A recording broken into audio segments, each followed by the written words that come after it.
According to leaked US intelligence reports, Xi Jinping has ordered his military to be ready to invade Taiwan by 2027. This is a nightmare scenario dominating headlines.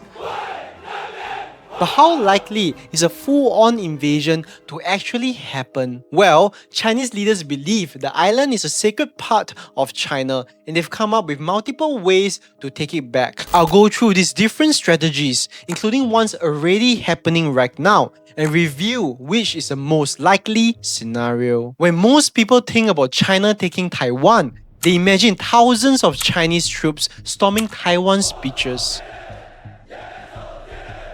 China's been preparing for exactly this. They're modifying civilian ferries to carry tanks, training airborne troops with Russia's help. But this might actually be the least likely way China tries to take Taiwan. And to understand why, we need to look at what an invasion would really need. Let's compare this to the largest amphibious invasion in history, which is D-Day in World War II, when the Allies landed on the beaches of Normandy, France, to beat the Nazis back from Western Europe. It involved 7,000 ships carrying nearly 200,000 troops 100 miles across the English Channel. Well, an invasion of Taiwan would have to be bigger. Even though the Taiwan Strait is shorter at 81 miles wide, Taiwan has a much more heavily defended coast compared to the Germans. They have anti-ship missiles, the HF-3, with a 155-mile range, as well as sea mines and a pretty strong air force.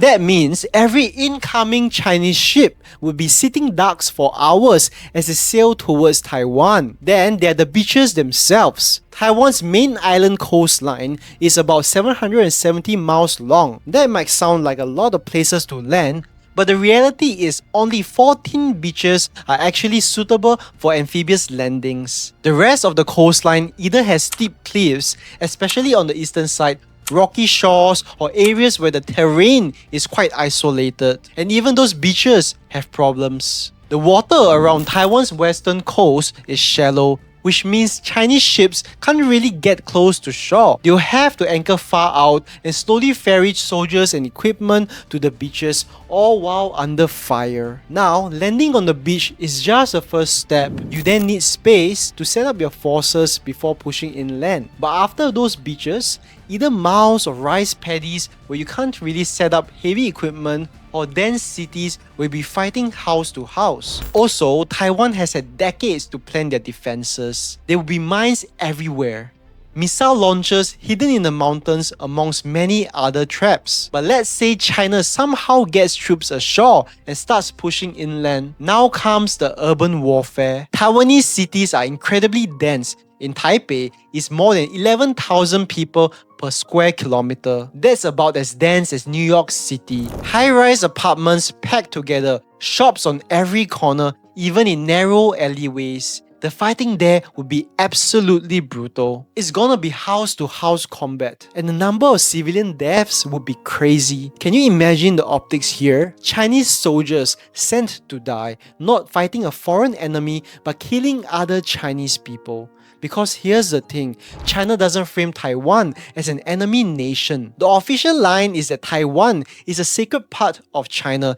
that needs to be reunified with the motherland. They've been selling this narrative since the start. Taiwan isn't an enemy to conquer, it's long-lost family to bring home. I mean, many Taiwanese and Chinese have family on the other side. So how do you justify an invasion that kills tens of thousands of your own soldiers, plus hundreds of thousands of Taiwanese civilians who you claim are your own people? That's not even mentioning the probability of failure, which is really high given how hard the logistics are. And if the US intervenes, well, it's basically impossible for China to win. The Center for Strategic and International Studies ran 24 war simulations to see what would actually happen in an invasion. Here's what they found. Even in scenarios where China succeeds in landing troops and establishing a beachhead, they still lost over 10,000 soldiers, dozens of ships, and hundreds of aircraft. And what did they get for those losses?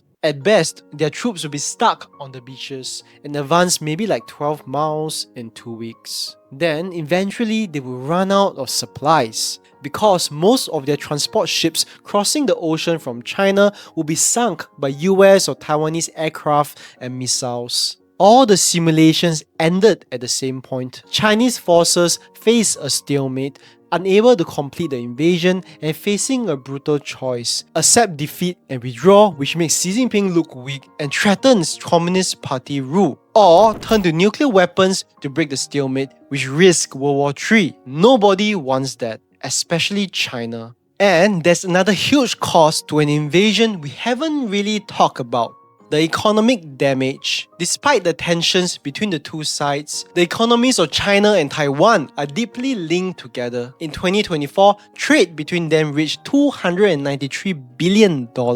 China is Taiwan's largest trading partner, and Taiwan is China's fourth largest. An invasion would destroy all of that. Supply chains would collapse, factories would be bombed, trade would stop. And if the US and its allies impose sanctions on China in response, that could cripple China's economy for decades. So you might be wondering, if an invasion is such a bad option, why is there constant news of China preparing for it? Because invasion isn't off the table. It's a last resort, and Xi Jinping must be able to threaten to resort to it, especially in the event that Taiwan does something that China absolutely cannot tolerate, which is declaring independence. The current situation is that even though Taiwan functions as an independent country, officially Taiwan doesn't call itself independent. Its official name is still the Republic of China, and it doesn't claim to be a separate country from China.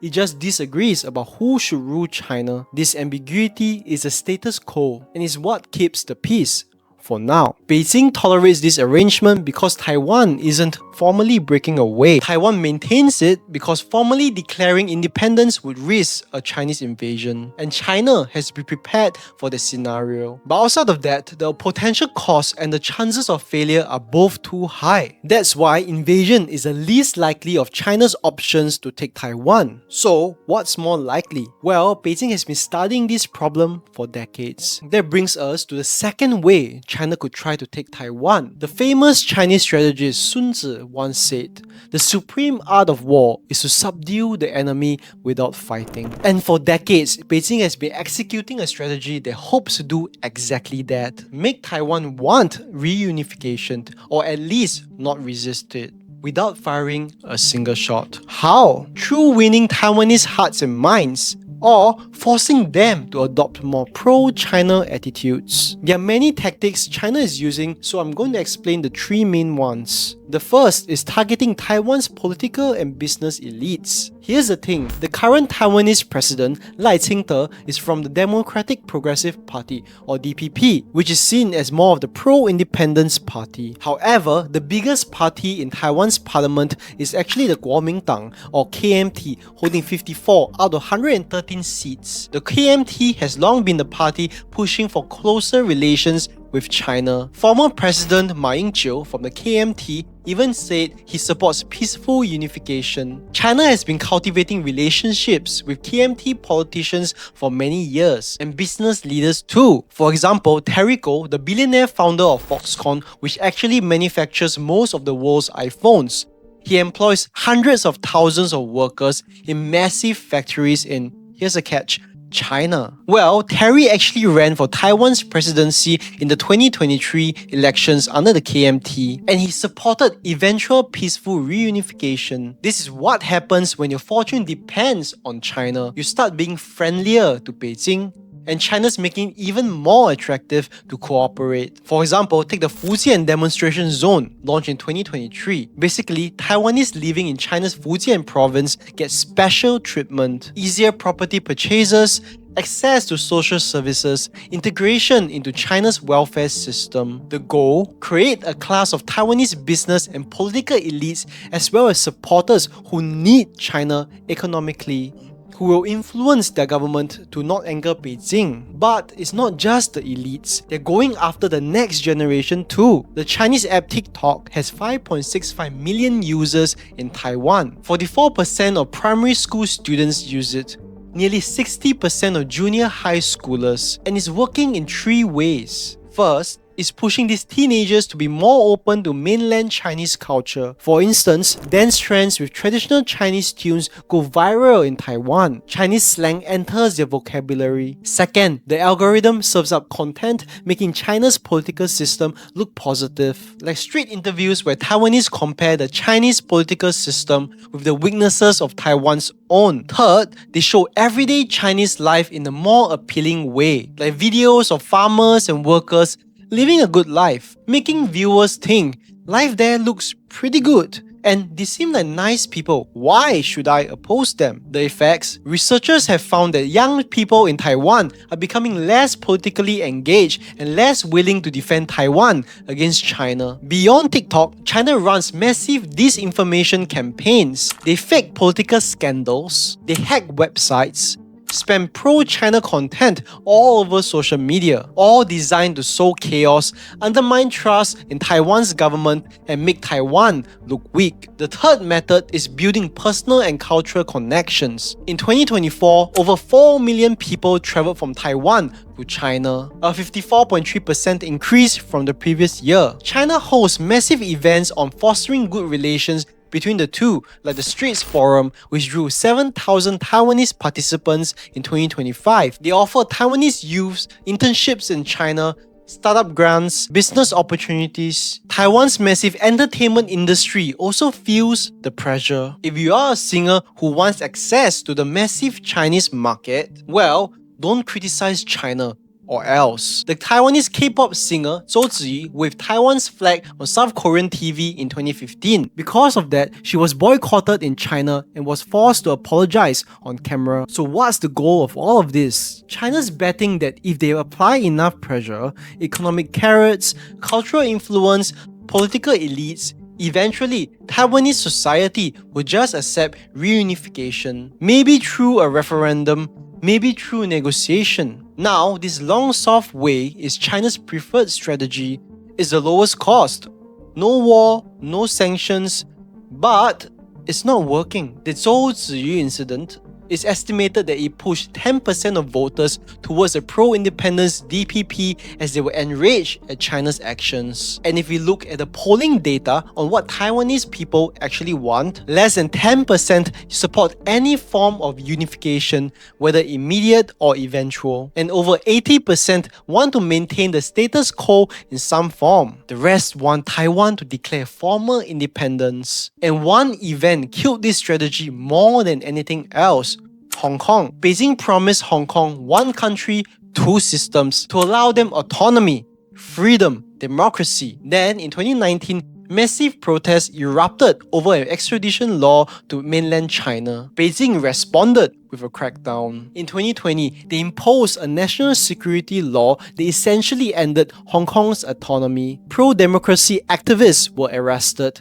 Independent media was shut down. Elections were reformed to exclude opposition candidates. The world watched as Beijing dismantled the freedoms Hong Kong had enjoyed for decades. Now, when China talks about peaceful reunification with Taiwan using the same one country, two systems model, Taiwanese people point to Hong Kong and say, "We saw what your promises are worth." So where does this long-term soft power strategy rank in likelihood among China's options? Well, it's more likely than a full invasion.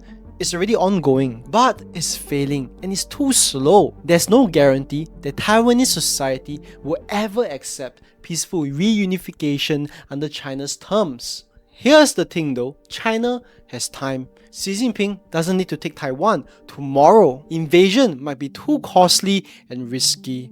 So, China needs something in between, something more forceful than soft power, but less catastrophic than all-out war. Something that applies constant pressure, day after day, week after week, wearing Taiwan down until resistance feels pointless. This is what's called grey zone warfare. It's not entirely peaceful, but it's not quite war. And it's the most likely way China will try to take Taiwan because it's already happening. Right now, as you speak, China is running a playbook designed to slowly squeeze Taiwan. Every single day, Chinese military aircraft enter Taiwan's air defense zone. In 2024 alone, there were over 3,000 incursions. China has expanded its maritime traffic safety law to claim jurisdiction over Taiwan's waters. Their Coast Guard vessels conduct inspections of Taiwanese fishing boats, saying they cross into Chinese waters. In 2024, Taiwan's government systems faced 2.4 million cyber attacks per day, most traced back to China. And here's the scary part. Taiwan's security services say Chinese hackers have planted malware deep inside their infrastructure networks, power grids, telecommunications, water systems, ready to activate whenever Beijing gives the order. And China keeps rehearsing how quickly they can surround the island with their naval ships. This isn't preparation for some distant future conflict. This is a conflict. At any moment, China could escalate to the next level, a quarantine. Now, this isn't a full blockade of Taiwan yet. It's more subtle than that. Here's how it would work. Suppose some incident happens near the Taiwan Strait.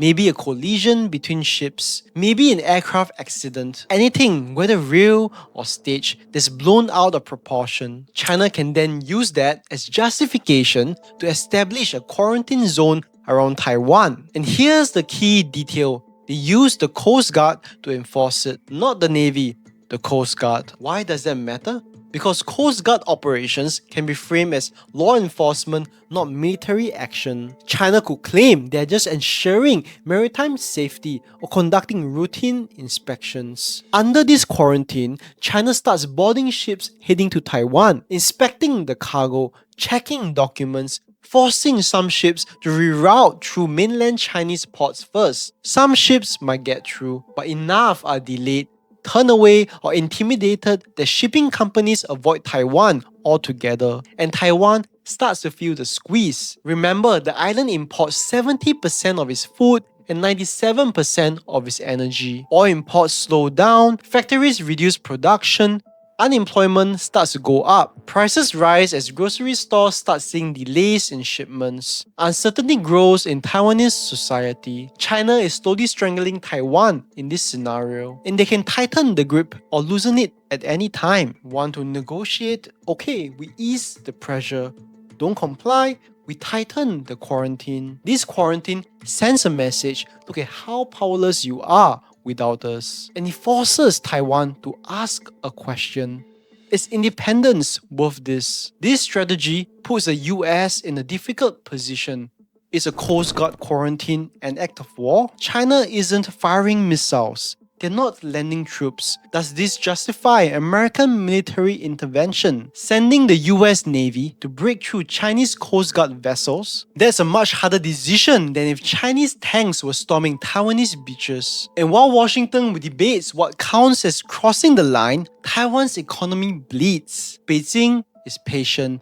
They're watching, waiting for Taiwan's will to crack. But if Taiwan doesn't break, if they refuse to negotiate, China escalates again to a full military blockade. This time, the Chinese Navy surrounds Taiwan completely. No ships in, no ships out. Even flags can't land in Taiwan. The island will be effectively cut off from the world. And the thing is, its entire economy runs on trade. Within just weeks, the effects will be catastrophic. Power outages will become frequent. Factories and offices shut down completely as mass layoffs follow. Protests start to erupt in the streets. As people ask, is independence worth starving for? And all eyes turn to the United States. Will America break the blockade? Send their navy to escort supply ships through? But here's the problem. Intervene and it's full-out war between two nuclear powers. And here's China's bet.